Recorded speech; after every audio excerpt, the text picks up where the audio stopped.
Chers frères et sœurs, chères familles, recevez la grâce et la paix de la part de Dieu notre Père et de la part de Jésus-Christ notre Seigneur.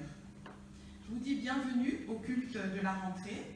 C'est une joie, une grande joie même, de nous retrouver pour une nouvelle année ecclésiale avec les enfants, les jeunes, qui s'inscrivent au catéchisme, à l'école biblique, au groupe de jeunes et au scoutisme. Alors je vous présente l'équipe catéchétique de la paroisse. Peut-être qu'il faut nous décaler un petit peu pour vous voir, parce que ceux qui sont derrière moi. Voilà, donc sont les moniteurs qui accueilleront et formeront vos enfants cette année. Et je vais les inviter à se présenter brièvement en disant leur nom, leur prénom et le groupe d'enfants dont ils auront la charge. Nicolas Bagnard, je m'occupe des 4 et 1-2, donc les 6e, 5e. Alors, et Axel va arriver, mon co-animateur, il est sur le chemin. Hélène Maucharmont, donc je m'occupe cette année des KT 3-4 avec elle. Éric Parlé avec Hélène. Voilà. Bonjour, alors Alice de Pommery et je vais m'occuper des CM1, CM2 avec Nicolas qui n'est pas là aujourd'hui. Bonjour, je suis Céline Fontenot et je m'occupe de l'éveil, donc les plus petits, entre 4 et la fin du CP. Merci.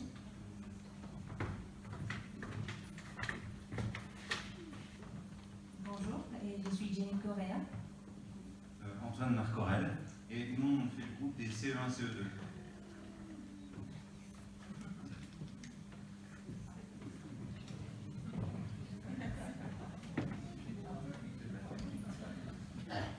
Bon ben voilà, donc vous connaissez les moniteurs, vous pourrez les retrouver tout à l'heure à la fin du culte si jamais vous n'avez pas encore fait l'inscription de vos enfants. Cette année, l'enseignement biblique des enfants portera sur les rencontres de Jésus dans l'évangile de Jean. Alors, pour moi, c'est une mine d'or. Je ne sais pas pour vous, mais c'est vraiment une mine d'or. Il y a des tas de choses très intéressantes à découvrir. Et avec l'équipe des moniteurs, on a déjà commencé à travailler, voilà, à faire des échanges très porteurs pour notre préparation. Nous rappelons, il faut le faire, que le pass sanitaire ne s'applique pas pendant la célébration de ce culte, mais nous serons obligés de l'appliquer pour le repas que nous allons partager tout à l'heure. Invoquons le Seigneur.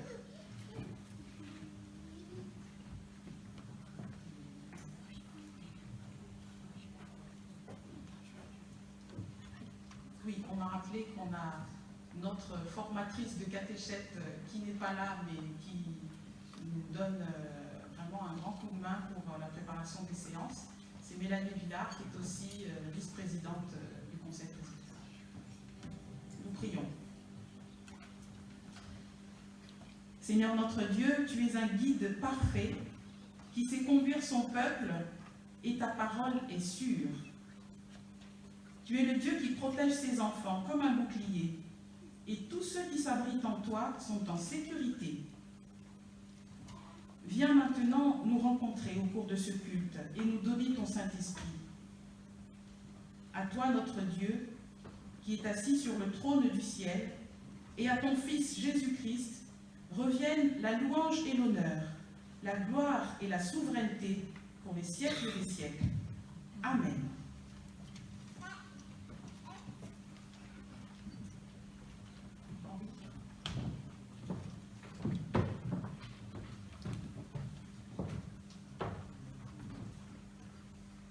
Louons Dieu avec le psaume 148. Chantez la louange du Seigneur. Chantez la louange du Seigneur du haut du ciel. Chantez pour lui dans les hauteurs. Chantez sa louange, tous ses anges. Chantez sa louange, toute son armée. Chantez sa louange, soleil et lune. Chantez sa louange, toutes les étoiles de lumière. Chantez sa louange, vous, les hauteurs du ciel, et toute l'eau qui est au-dessus. au-dessus du ciel. Que tous chantent la louange du Seigneur. Maintenant, nous allons chanter le cantique 4107. Et pour ceux qui ont le recueil, page 570, Jésus, ton nom est le plus haut. Les strophes 1, 2 et 3.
Et je rappelle Antoine pour faire la lecture.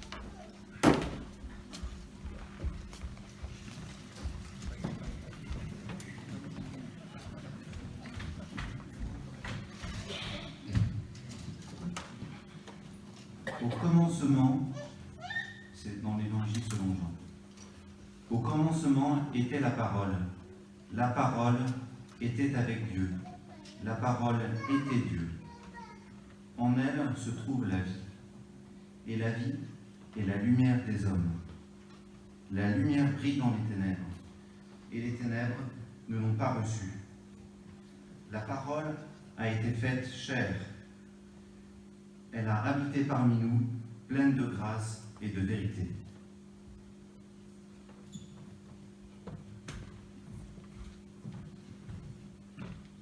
vous invite à la prière.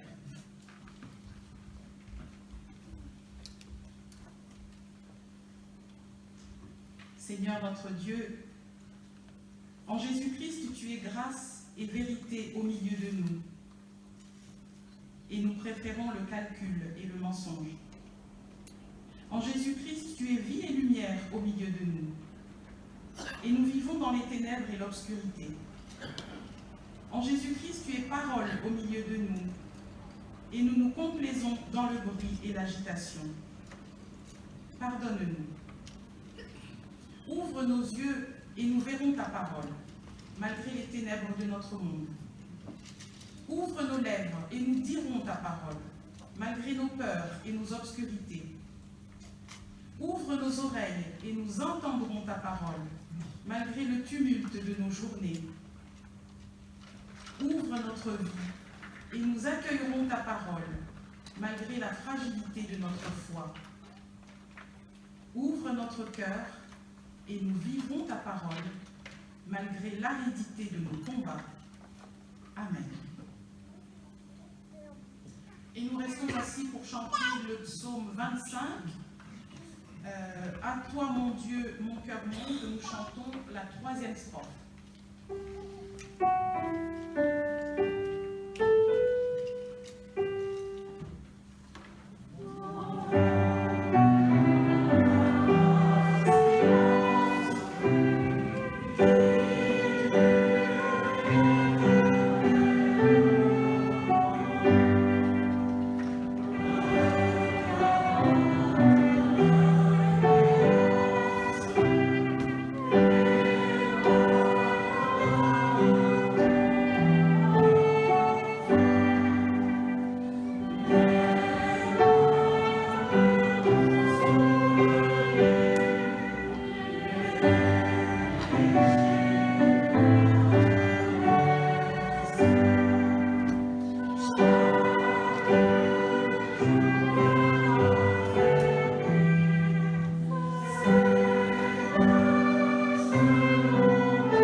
vous invite à vous lever pour accueillir le pardon de Dieu.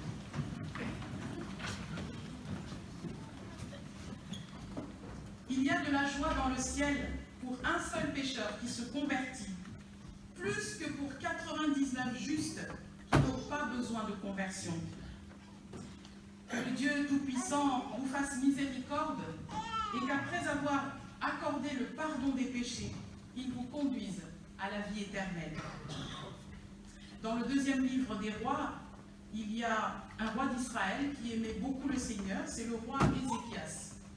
Et voici ce qu'il écrit et qui va nous permettre d'accueillir la volonté de Dieu. Ézéchias a confiance dans le Seigneur, Dieu d'Israël, plus que tous ceux qui ont été rois de Juda avant lui ou qui le seront après lui. Ézéchias reste attaché au Seigneur, il ne se détourne pas de lui. Il obéit au commandement que le Seigneur a donné à Moïse. Le Seigneur est avec lui et Ézéchias réussit dans tout ce qu'il fait. Nous chantons le cantique 63, 43.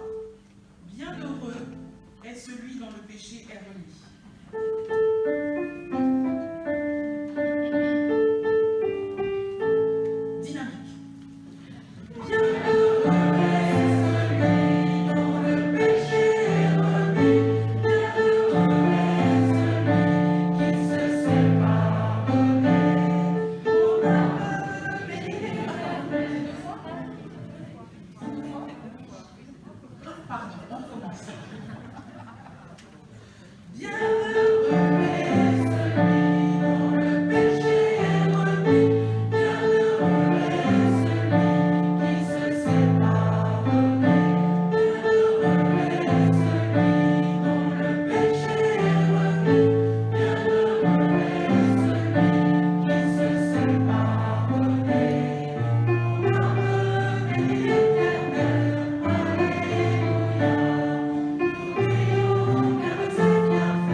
Seigneur notre Dieu, nous croyons maintenant que tu vas nous parler à travers la Bible. Et nous prions pour que ton Esprit Saint descende sur nous et ouvre notre intelligence, afin que chacune et chacun, petits et grands, nous puissions te rencontrer et comprendre ton message au nom du Christ. Amen. La lecture du jour est tirée de l'épître de Jacques, au chapitre 2, les versets 14 à 18. Mes frères, à quoi servirait-il que quelqu'un dise avoir de la foi s'il n'a pas d'œuvre? La foi pourrait-elle le sauver? Si un frère ou une sœur n'avait pas de quoi se vêtir et manquait de la nourriture de chaque jour, et que l'un de vous leur dise « Allez en paix, tenez-vous au chaud et mangez à votre faim », sans leur donner ce qui est nécessaire au corps, à quoi cela servirait-il? Il en est ainsi de la foi. Si elle n'a pas d'œuvre, elle est morte en elle-même. Mais quelqu'un dira, toi tu as la foi, moi j'ai des œuvres. Montre-moi ta foi en dehors des œuvres, moi, par mes œuvres, je te montrerai la foi.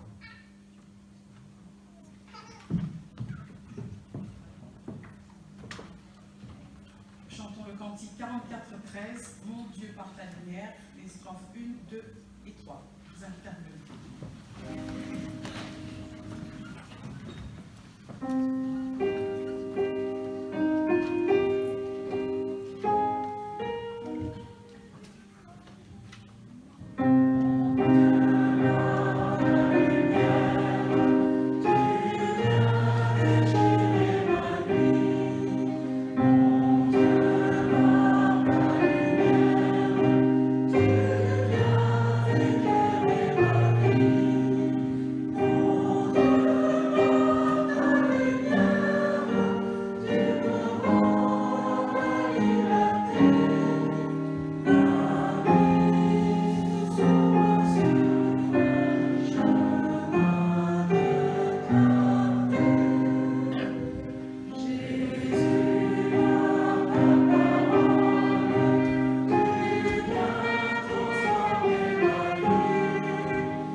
servirait-il que quelqu'un dise avoir la foi s'il n'a pas d'œuvre?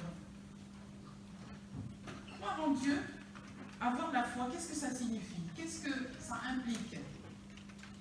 C'est ce que la lettre de Jacques essaie de nous expliquer.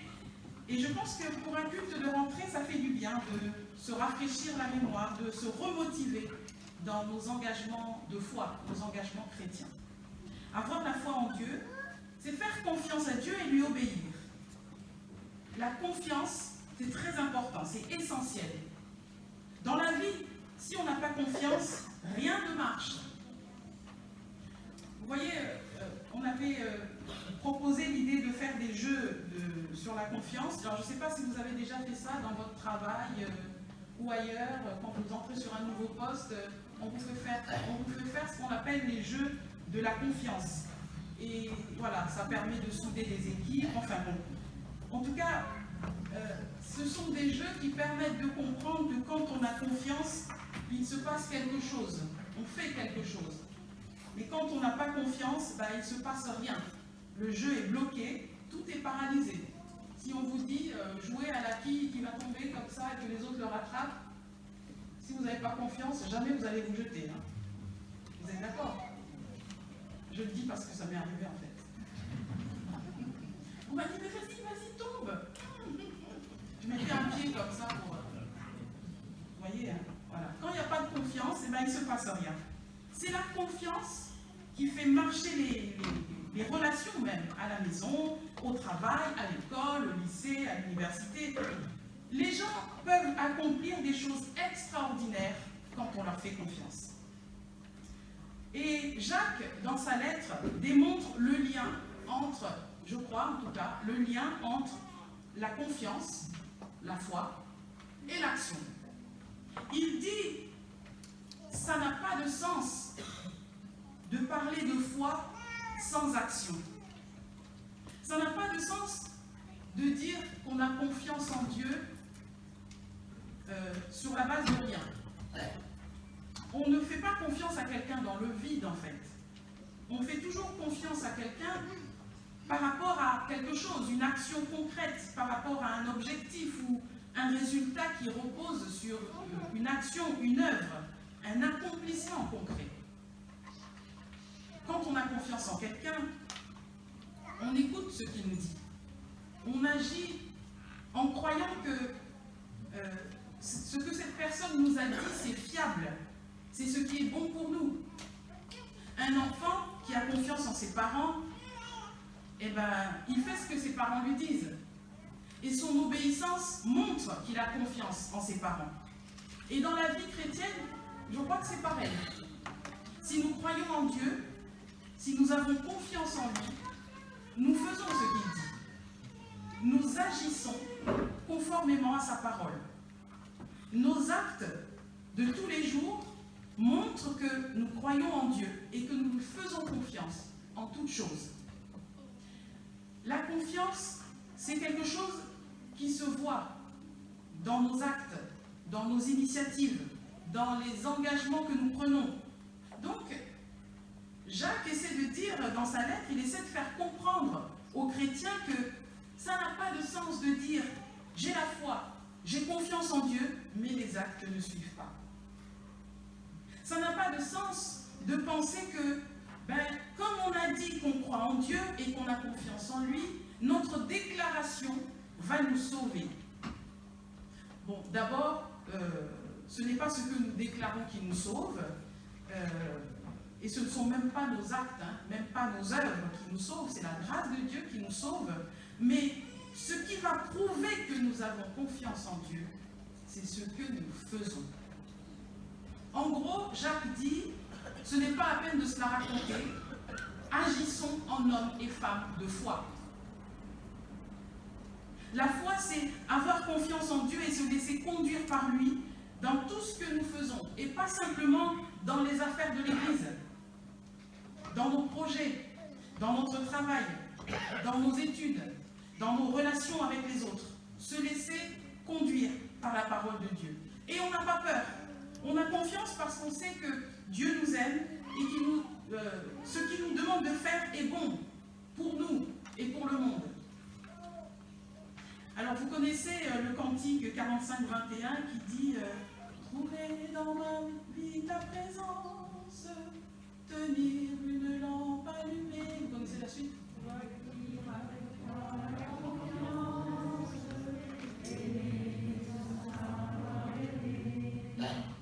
Voilà, c'est ça. Dans les évangiles, ceux qui mettent leur foi en Jésus ne restent pas sans rien faire. Ils passent à l'action. Simon, André, Jacques, Jean, les fils de Zébédée, laissent leur métier de marin-pêcheur pour suivre Jésus. Ils deviennent disciples. Pas des disciples juste assis à la maison, comme ça. Non. Ils choisissent la confiance en Jésus. Et ils entrent dans cette dynamique de foi qui consiste à aimer son prochain et à se savoir aimer de Dieu. Et on voit dans l'évangile du jour, donc aujourd'hui c'était dans l'évangile de Marc au chapitre 8, quand Jésus demande à ses disciples « Qui dites-vous que je suis ?» Et Pierre répond « Tu es le Christ, le Fils du Dieu vivant. » Et à ce moment-là, Jésus se tourne vers la foule qui était là, il se tourne aussi vers les disciples et il leur dit « Si quelqu'un veut me suivre, qu'il se charge de sa croix et qu'il me suive. » Bon, nous on voit toujours la croix, voilà, c'est pas terrible. Mais nous entendons dans cette parole que suivre Jésus, c'est le calvaire. On va souffrir. Mais il y a une compréhension qui est peut-être plus simple.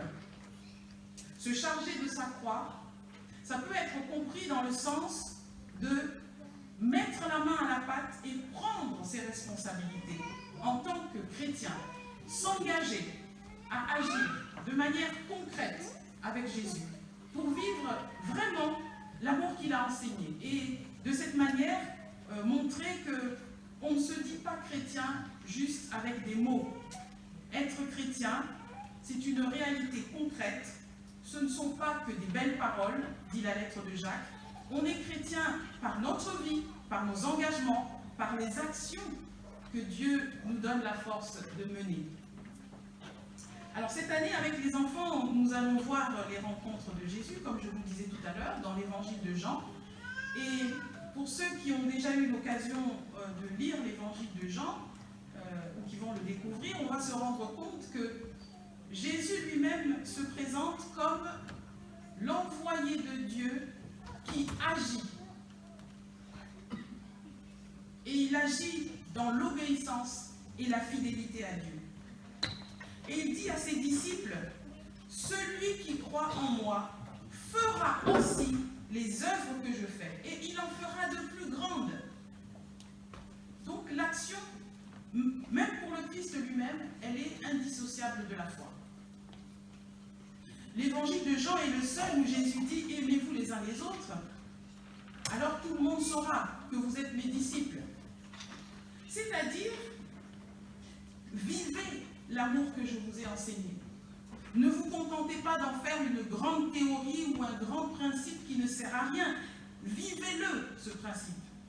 Ayez l'audace de donner corps à l'amour du prochain, à l'enseignement de Jésus, et là, ce sera la vraie foi, la foi vivante. Alors, ce texte de Jacques, il a été un petit peu critiqué par notre cher Martin Luther,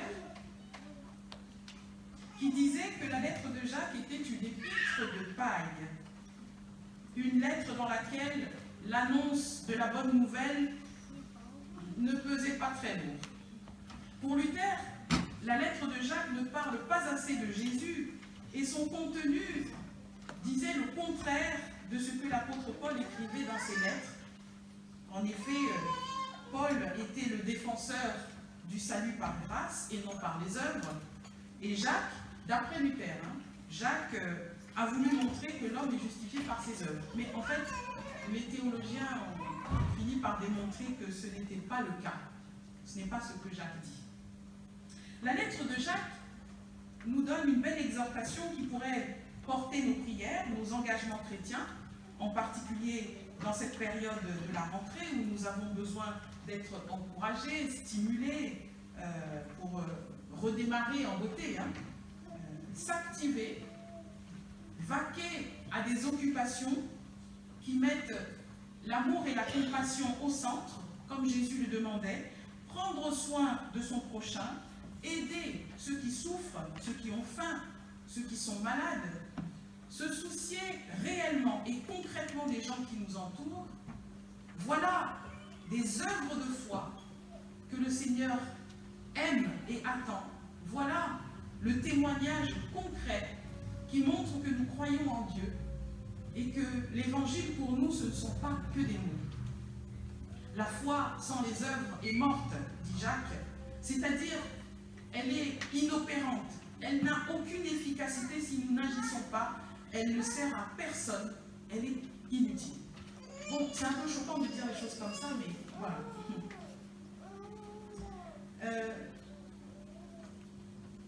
Les œuvres, les actes, c'est la conséquence logique en fait de la foi que Dieu fait naître dans le cœur. Dieu ne suscite pas la foi pour qu'on s'asseye et qu'on laisse le monde se dépatouiller avec les conflits, les guerres, les problèmes écologiques, la famine, les maladies, etc. Dieu a envoyé son Fils Jésus dans le monde pour que Jésus accomplisse les œuvres, les actes, les signes qui nous parlent de son amour. Et ainsi les chrétiens, à travers l'exemple de Jésus, apprennent à poser eux aussi des actes, non pas pour se vanter, pour faire le fier ou encore pour acheter leur salut, mais ils posent des actes qui montrent leur attachement à Dieu. Ça s'appelle des actes de foi. Par exemple, quand un chrétien aide une personne en difficulté, nous disons que c'est de la solidarité, de la générosité, du partage. Eh bien, cette générosité, cette solidarité, ce partage trouve son ancrage dans la parole de Dieu. Cette générosité et ce partage, c'est le Christ qui l'a enseigné quand même. Et l'Esprit Saint suscite ça dans le cœur. Et c'est ainsi que pour nous, chrétiens, cette générosité, ce partage, ça devient un acte de foi, c'est-à-dire un acte qui découle de notre foi et de notre obéissance à la parole du Seigneur. Dans ce temps de la rentrée, ça fait du bien d'entendre comment la parole de Dieu nous encourage à vivre la foi en action. La lettre de Jacques rappelle que la foi et les œuvres, c'est indissociable. On ne peut pas les séparer. On n'a pas la foi d'un côté et les œuvres de l'autre. Les chrétiens ne sont pas divisés en deux camps. D'un côté, les champions de la foi qui croient et n'agissent pas, et de l'autre côté, ceux qui sont les champions des actions et qui ne croient pas vraiment. Non, ça ne se présente pas comme ça. La foi et les œuvres, ça marche ensemble. Parce que celui qui croit en Dieu, eh bien, il agit au nom du Seigneur. Il a en lui cette conviction qui le pousse à l'action. Et on agit non pas pour échapper à l'enfer, sauver notre âme. On est sauvé par grâce. Mais on agit parce que c'est ce que Dieu veut pour le monde. Quand on a la foi, on sait ce que notre Dieu attend de nous et on ne cherche pas des excuses pour éviter le travail, pour fuir les engagements, laisser les autres se débrouiller avec. Non, on a la foi et on y va, en ayant confiance en Dieu pour nous aider. Les chrétiens sont donc invités à vaquer aux œuvres de Dieu parce qu'ils font confiance au Seigneur pour les sauver. Pas seulement pour sauver leur âme au dernier jour, mais pour sauver aujourd'hui. Aujourd'hui. Sauver toute personne qui a besoin d'être secourue. Nous mettons notre foi en Dieu. C'est pour cela que nous œuvrons, nous travaillons avec lui, avec la force qu'il nous donne, dans le champ du monde. Nous avons confiance au Seigneur qui nous envoie pour agir dans le monde, pas seulement dans l'Église, dans le monde. Chacun à son niveau, chacun à sa manière. J'ai envie de dire, les jeunes, les enfants, étudiez bien. C'est ça votre part. Étudiez bien. Servez-vous de l'intelligence que Dieu vous donne pour réussir à l'école, réussir dans les études. Parce qu'un jour, vous serez les cadres grâce à qui Dieu va bénir ce pays. À À ceux qui travaillent, appliquez-vous à la tâche de tout votre cœur, même si parfois c'est très difficile. Ne vous relâchez pas dans vos efforts. Tenez la distance. Encouragez vos collègues. Soutenez ceux qui flanchent. Ils auront le secours de Dieu à travers vous. Et Dieu vous bénira pour que vous soyez toujours en tête. J'aime bien les bénédictions du Deutéronome. Tu seras toujours la tête, jamais la queue. Eh bien, vous serez toujours en tête. Et vous réussirez dans votre carrière. Et cette réussite ne sera pas juste un objet de fierté pour montrer ses galons. Non. Ça sera un témoignage de foi, parce que vous avez réussi en vous laissant conduire par le Seigneur. À ceux qui sont retraités, vous qui vous occupez de vos petits-enfants, continuez à agir dans les engagements qui sont les vôtres. Engagements familiaux, associatifs et autres. Là aussi, le Seigneur vous attend. Il est avec vous pour vous encourager à œuvrer en tant que témoin du Christ. Même si ce que vous faites n'a rien à voir avec l'évangélisation ou la foi chrétienne. Ça peut être des activités culturelles, du tricotage, je ne sais pas, la marche en forêt. Eh bien, là où le Seigneur vous place, c'est lui-même qui vous donne force et sagesse pour agir comme ses témoins. Nous avons confiance au Seigneur, c'est pourquoi nous agissons avec foi et détermination, comme le serviteur fidèle et intelligent dont Jésus parle dans l'une de ses paraboles. Il dit « Heureux ce serviteur que son maître, à son arrivée, trouvera agissant ainsi. » Le maître lui a confié un travail, il lui a dit de donner à manger aux gens qui sont à son service dans sa maison et de donner à manger au bon moment, et le serviteur ne reste pas assis à se tourner les pouces, non, il fait son travail consciencieusement en attendant le retour de son maître. Et quand le maître revient, il est content de voir que la maison a été bien tenue. Les serviteurs sont nourris convenablement et se portent bien. La parabole du serviteur nous donne une image en fait. Une image qui dit exactement la même chose que la lettre de Jacques. Notre foi en Dieu est vraiment vivante lorsque nous faisons le travail que Dieu, le Maître, nous confie. Lorsque nous faisons notre part pour que le monde vive et soit nourri au temps convenable. La maison de Dieu, c'est le monde, pas seulement une partie. Si nous croyons en Dieu, alors nous nous mettons au travail. Et chacun accomplit sa tâche pour le bien-être de tous les hommes, pas seulement pour le bien-être de notre petite paroisse, mais pour le bien-être de tous. Dans la foi et la confiance en Dieu, nous œuvrons, nous agissons dans le monde. Nous faisons comme Jésus, à 12 ans, il était précoce, qui disait à ses parents, il s'était perdu dans Jérusalem, en fait il était resté pendant que les parents étaient sur le chemin du retour. 3 jours de distance quand même. Hein. Les parents reviennent affolés, mais qu'est-ce que tu fais là? Et Jésus qui répond tranquillement qu'il avait à s'occuper des affaires de son père. Ben, c'est ça la foi. Dans la foi et la confiance, nous collaborons, nous travaillons ensemble dans l'Église pour que le royaume de Dieu avance, pour que les gens découvrent le Seigneur et croient en lui, pour que la bonne nouvelle ne soit pas qu'un discours, mais qu'elle devienne vraiment réelle dans la vie des gens, dans le secours qui est apporté à chacun, dans l'amitié partagée, dans le fait de s'accueillir les uns les autres comme des frères, dans le vivre ensemble, au sein de la même communauté, au sein de la même société, dans le même pays, dans un monde qui est la création de Dieu et que nous devons préserver de toutes nos forces. Et là aussi, c'est l'action. Hein. Il n'y a pas d'action, donc la création, on ne voit pas comment on peut la préserver sans action. Pour conclure, la lettre de Jacques ne dit pas que pour être sauvé, il faut produire des œuvres. Contrairement à ce qu'on pourrait penser en lisant le texte, Jacques aussi dit à sa manière que nous sommes sauvés par la foi, par la confiance que nous avons en Dieu qui a envoyé Jésus-Christ pour nous aider à marcher dans ses voies, à vivre la fraternité, la solidarité, la bonté qui vient du Seigneur. Et cette foi, en vertu de laquelle Abraham déclarés justes et amis de Dieu. Cette foi nous sauve à condition qu'elle soit vivante, agissante, active, à condition qu'elle soit porteuse des actions qui proclament le règne de Dieu. Des œuvres qui font signe au milieu de notre génération, au milieu de notre siècle. Sinon, ce serait une foi sans contenu, sans substance.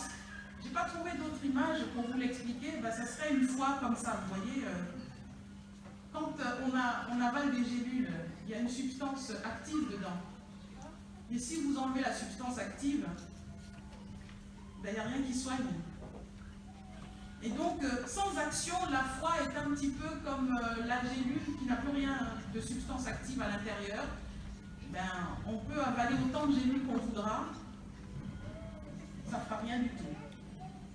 La foi vivante, c'est la foi qui agit. Avoir la foi, c'est faire confiance à Dieu et agir selon sa volonté pour le bien de tous, le salut de tous les hommes, le salut pendant que nous sommes encore sur cette terre, le salut de toute la création et le salut éternel que nous espérons pour tous les hommes. Que Dieu donc nous donne d'avoir cette foi vivante et agissante. Amen.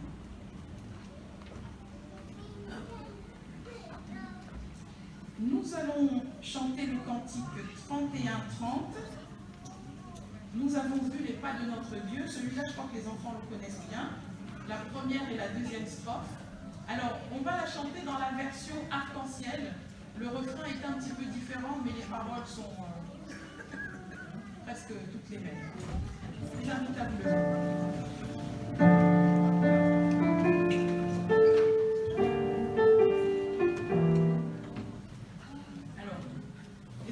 Chantez fort, hein? Vous la connaissez, non? Vous la connaissez pas? C'est facile. Tac, tac, tac. Dynamique. Nous avons vu les pas de Dieu, croiser les pas des hommes. Nous avons vu brûler comme un feu pour la joie de tous les pauvres.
Croyons en Dieu, qui a créé le monde beau et bon, et nous a envoyé Jésus. Croyons en Jésus, qui est venu nous dire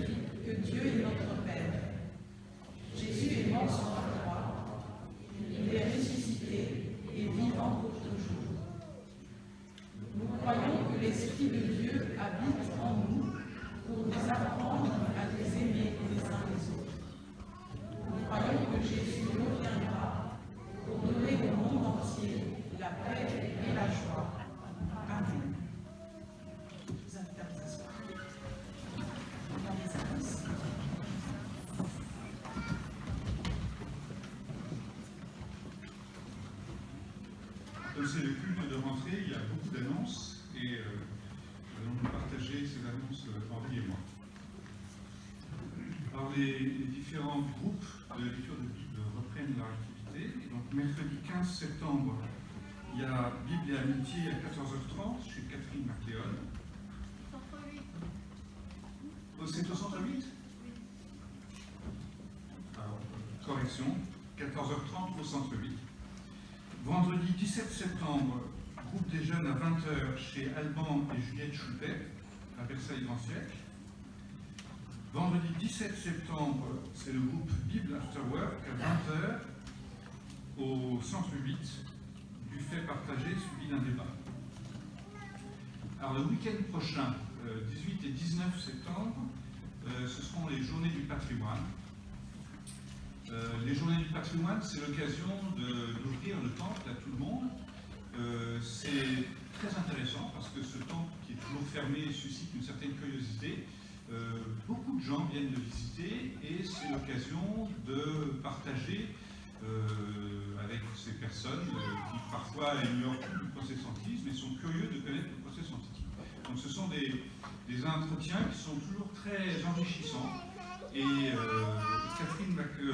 Béatrice Boitelier organise les visites. Et par conséquent, si certains d'entre vous sont intéressés à faire visiter le temple et donc à faire connaître un peu plus le protestantisme, je les invite à prendre contact avec Béatrice Boitelier. Nous manquons encore de personnes pour le week-end prochain. Impératif, on manque vraiment de gens qui s'adaptent qu'on soit pas en permanence. Voilà, donc prenez contact avec Béatrice à la fin du culte si vous souhaitez faire cette expérience qui est très enrichissante, vraiment. Dimanche prochain, 19 septembre, ce sera le culte de la création avec la participation de l'Église verte au temple, donc au temple à 10h30 comme d'habitude. Alors, autre chose, vous savez, le culte est ouvert à tout le monde, chacun peut y participer sans aucune formalité, et puis nous sommes nombreux, et mieux c'est. Même chose pour toutes les activités que j'ai énoncées, les groupes de lecture de la Bible, etc. Tout le monde peut venir, il n'y a aucune formalité. Toutefois, notre Église a un support juridique, c'est une association cultuelle, une association de la loi 1905, et pour pouvoir participer à l'Assemblée générale, eh bien, il faut être membre de cette association. Tout le monde ne l'est pas, mais vous pouvez demander à être reçu dans cette association, c'est le conseil presbytéral qui accepte ou pas ces demandes. Donc je vous invite à le faire si vous souhaitez participer à l'Assemblée générale de l'Église, qui a lieu tous les ans au mois d'avril-mai. Pour pouvoir y participer, il faut être inscrit avant le 31 décembre de cette année, donc il n'y a pas d'urgence immédiate. Mais pour ceux qui souhaitent participer à l'Assemblée générale de l'Église, eh bien, il en faut en faire la demande, et je vous invite à le faire, sachant que si vous faites cette demande, il faut vous engager alors à vraiment participer à cette Assemblée générale. Donc, pour être membre de l'Église, membre juridiquement de l'Église, il faut demander cette inscription.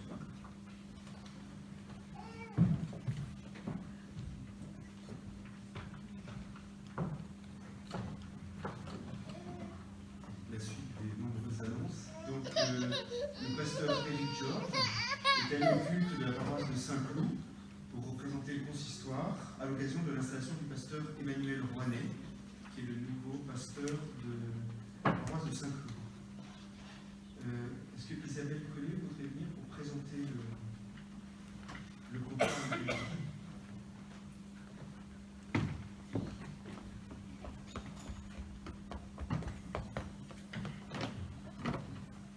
Bonjour, je suis Isabelle Collet.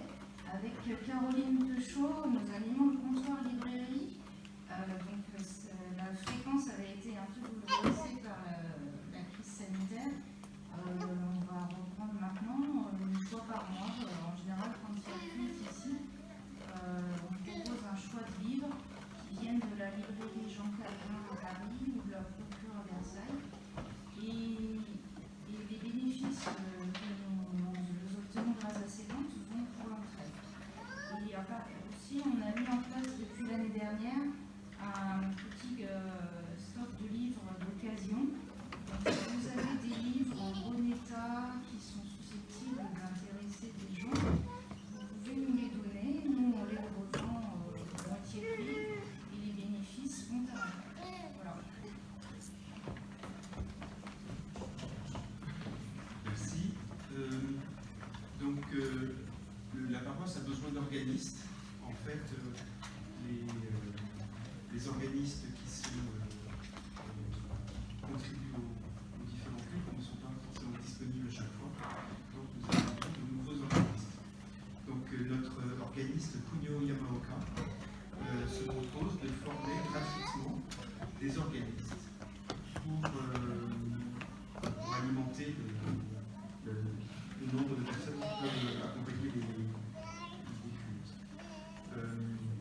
savoir lire la musique sans difficulté et avoir une pratique du piano ou du clavecin à deux mains. Donc si vous savez jouer du piano, lire la musique, ben vous êtes tout à fait... Pardon? Ah, alors non, c'est pas une dame. Non, pas de problème. C'est un organiste qui de temps en temps vient. Alors je vais vous donner son nom, c'est Kunio Yamaoka. Alors je vais vous donner, par contre je vais vous donner son email. Donc kunioyamaoka@yahoo.fr et puis son numéro de téléphone. Je vous donnerai, si vous êtes, ceux qui sont intéressés, venez me voir après et je vous donnerai ses coordonnées, bien sûr. Alors un autre sujet, le centre 8 a une activité d'alphabétisation. Et donc chaque année, nous formons nous apprenons le français pour des migrants, pour des gens qui ont besoin des rudiments de français pour pouvoir s'intégrer en France. Et d'autres choses, donc on a besoin de volontaires.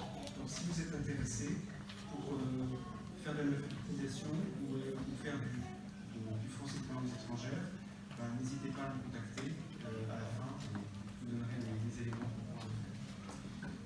Mais je crois qu'on a répondu à l'annonce. Merci beaucoup.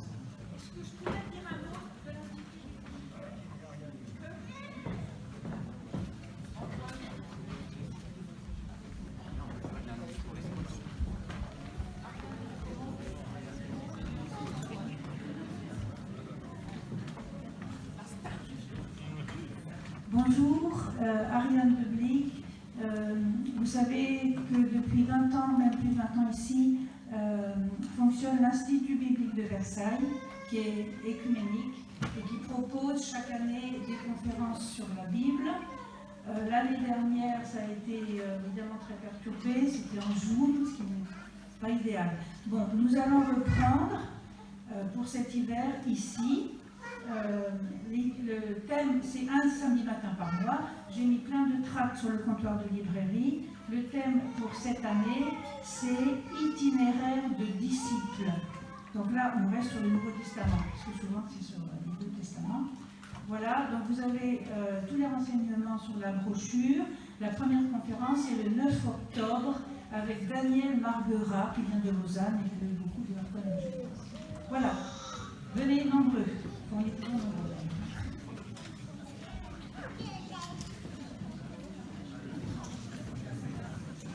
Bonjour, je suis Antoine Marcorel, je représente les éclaireurs. Je suis conseiller de groupe local, donc je suis l'interlocuteur privilégié des parents. Et les éclaireurs accueillent les enfants à partir de 8 ans, l'âge du CE2. De 8 ans à 11 ans, ils sont louveteaux et après ils sont aux éclaireurs. Et après les grands, ça s'appelle les aînés. Donc vous pouvez venir nous voir à la fin. Et on a cet après-midi à 16h la présentation des photos des camps. Donc s'il y a des gens qui sont curieux, qui ne connaissent pas, ils peuvent venir cet après-midi ici à 16h.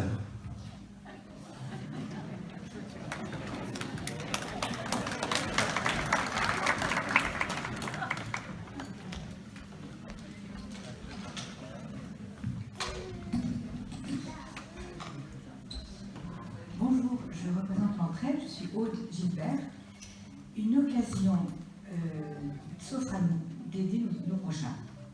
Ça date d'il y a quelques jours. J'ai reçu un mail de la maison de quartier des Chantiers, avec qui nous sommes en relation étroite, et qui m'a fait part d'un besoin urgent et criant d'aide aux devoirs après l'école.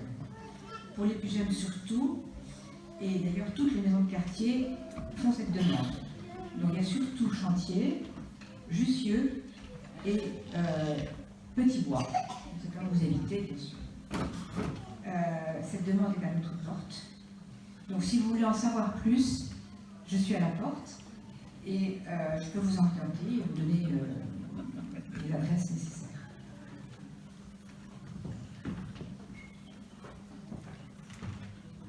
Merci. Et je termine les annonces en disant que on va essayer de redémarrer la chorale paroissiale et on redémarre modestement, humblement. Octobre prochain,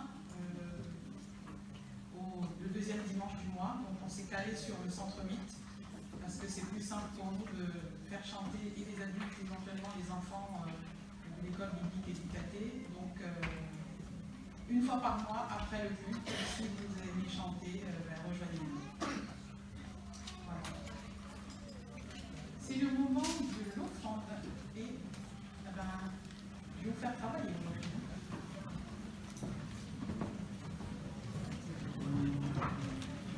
Alors, ce qui est bien avec les mots du trésorier, c'est qu'ils sont sans surprise. Alors, nous sommes donc la rentrée, nous commençons la troisième partie de l'année et je fais le point des offrandes à la fin du mois d'août.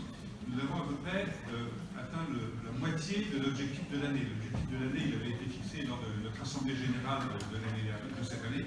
Donc c'était 188 000 euros. Et nous avons à peu près atteint 88 000 euros à la fin du mois d'août. Donc voilà, aux 2 tiers de l'année, nous avons atteint la moitié de l'objectif. Ça veut dire que, comme tous les ans, nous sommes un peu en retard. Et donc nous avons absolument besoin de votre générosité, de votre implication. Et d'une certaine façon, c'est aussi une œuvre que de donner notre écoute. Je vous fais confiance. Je sais que lorsqu'on fait appel à vous, vous répondez. Merci d'avance.